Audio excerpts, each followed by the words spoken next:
warm greetings to one and all. I'm here to discuss on a topic spoilage in fish.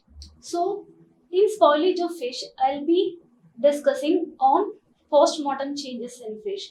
It means what changes happens inside the fish muscle after the death of the fish. So, let's see what changes happens in a fish. So we all know that fish is a perishable food because of its high moisture content and high load of nutrients inside the fish. And looking at the proximate composition of a fish, we already know that it has a high moisture content, that is high water content, and also some other factors like crude protein, crude fat, mineral contents are also high in protein.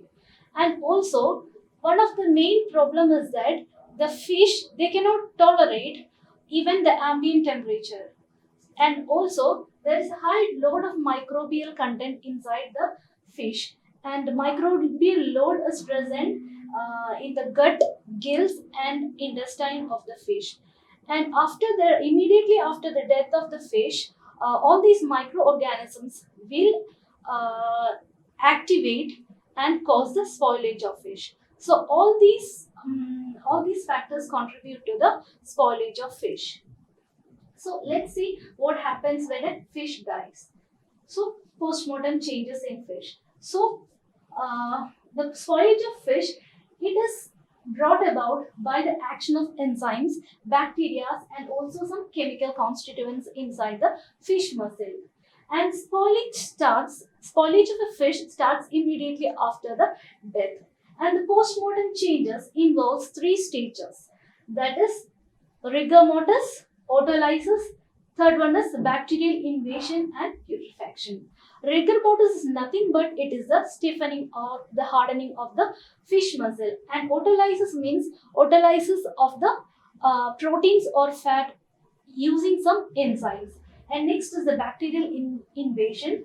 That is, I already explained that there is a high load of microbial organisms inside the fish, and it will act after the death of the fish, and it will cause a putrefaction. So one by one we'll discuss. So what happens when a fish dies? So in a live fish, inside the fish cell or fish muscle, there is a component that is glycogen. So glycogen inside the fish muscle gets converted into carbon dioxide and water due to the supply of oxygen through the blood. Okay, this is in the case of live fish. So after the death of the fish, what happens is that it stops the blood circulatory system. So total stoppage of blood circulatory system happens, and also it will create an anaerobic condition because there won't be an oxygen supply through the blood. So it creates an anaerobic condition.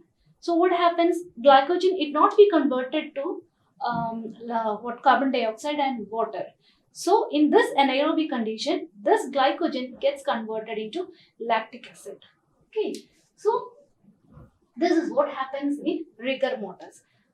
So glycogen it is converted to lactic acid in an anaerobic condition after the death of a fish, and this deposition of this lactic acid it will decrease the pH since it is an acid created inside the fish muscle. So usually the pH of the muscle get decreased, and this causes the stiffening of the muscle, and this is called rigor mortis. So moving on to the next slide, let's see what is the effect of rigor mortis. And the picture shows the general effect of rigor mortis. So it is divided into three stages, that is pre-rigor. So what is the condition or what is the effect of the fish muscle before rigor? And the second picture shows during rigor what is the muscle condition of the fish, and the third picture shows after rigor what is the condition of the fish muscle. So before rigor it is shown that the muscle of the fish is in an elastic condition. So when we are holding it from the head of the fish, it is showing an elastic nature. It means that it is showing a type of bending. Okay, so it means that in pre-rigor stage, the live fish muscle is relaxed and elastic. Usually, the rigor usually starts at the tail part, and it gradually hardens along the head part. So, during the rigor time, it will be little bit stiffened. During rigor, the muscles will be little bit stiffened. So again, in the post rigor phase, the fish is again showing an elastic stage, but the freshness of the fish starts deteriorating in the post rigor stage. So this is what it is, rigor mortis. Rigor mortis is nothing but it is a stiffening of the muscle.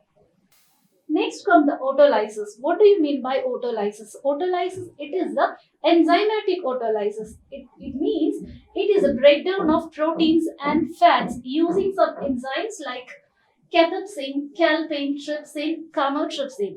All these enzymes are present in the fish.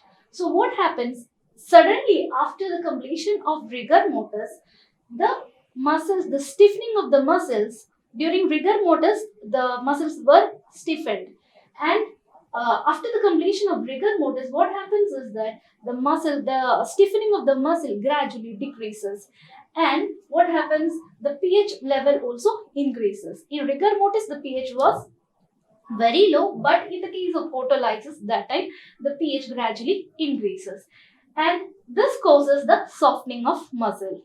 Okay, and here in autolysis, the muscle gets softened, and also at this phase, some spoilage enzymes, that is autolytic enzymes, are released, and these are the four autolytic enzymes that are cathepsin, calpain, trypsin, and chymotrypsin, and these will help in the breakdown of proteins and fats.